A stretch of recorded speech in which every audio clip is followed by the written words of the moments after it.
Sinabihan ko na rin talaga sila, really, I truly want a trial because I want a bloodbath talaga.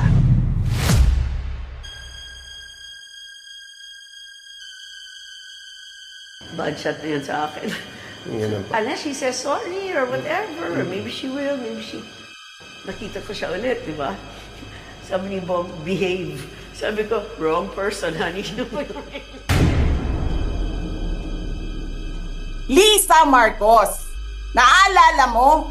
Nagpadala ka sa akin ng video? Sinabihan mo ako saan kukunin ang pera. Pinakita mo ang muka ng tao doon sa video message mo. You sent me written instructions about money. Millions a month.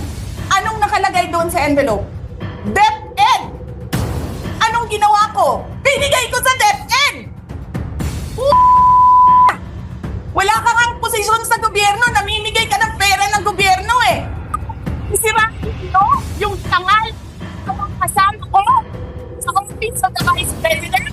Sasabihin nyo sa mga tao, nakaw yan, confidential funds yan. Niwala nga kayong isang proof na confidential funds yan. Naniwala lang kayo sa isang babae na ang pangalan ay Gloria Mercado na nagsabi confidential funds yan, na hindi nyo nga nilabas, na wala pang confidential funds, meron ng white envelope. Kasi 2022 pa lang,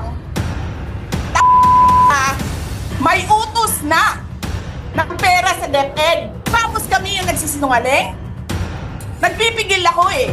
Kasi gusto ko lang magtrabaho. Gusto ko lang tapusin nyo na yung show ninyo dyan sa House of Representatives para makabalik na kami sa trabaho namin. Tapos ganyan ang gagawin ninyo sa amin dahil hindi kami sumusunod sa inyo? Dahil ayaw na namin tumulong sa inyo? Ganito gagawin ninyo? Presidente ka, may speaker ka na involved sa bribery ng Supreme Court justices. May video, may kaso, may witnesses. Hindi mo tinanggal yung speaker mo. Pinabayaan mo siya abusuhin ang pera ng bayan. Paikot-ikot sa buong bansa, namimigay ng pera na para bang kanya.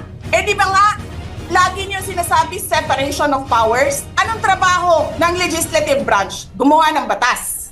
Anong ginagawa ni Martin Romualdez? Nagdidirect ng DSWD, namimigay ng ayuda, nagsasabi kung anong ibibigay, anong gagawin, sino ba ang presidente dito? Alam nyo, alam namin, mali ang ginagawa ninyo. Sinabihan ko lang mga kasama ko sa Office of the Vice President, pasensya na, sumunod na lang tayo para matapos na sila. Nagulat ako kasi merong mga lumapit na miyembro ng House na humihingi. Hinihingi nila yung parte ng 5 billion na budget. Magkano ba ang amin dyan? Magkano ba ang amin dyan?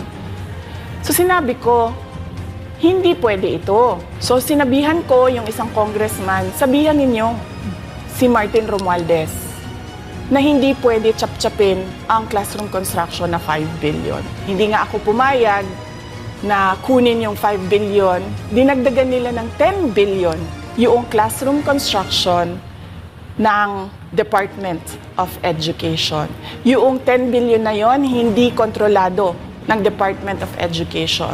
Controlled yon ni Congressman Zaldico at Congressman Martin Romualdez. Hindi ko na kailangan ng corroborative witness dito dahil makikita nyo yon sa papel. Makikita ng taong bayan yon sa papel. NEP, 5 billion. Lumabas ang budget approved, 15 billion. I truly want a trial because I want a bloodbath talaga. Mr. President, kayo po ba sa puso ninyo, gusto niyo bang makipagkasundo pa sa mga Duterte? Oo. Ako, ayaw ko ng gulo. Gusto ko makasundo sa lahat ng tao. Mas maganda, marami na akong kaaway. Hindi ko kailangan ng kaaway. Kailangan ko kaibigan. Hindi ko... Magko-confess ako dito.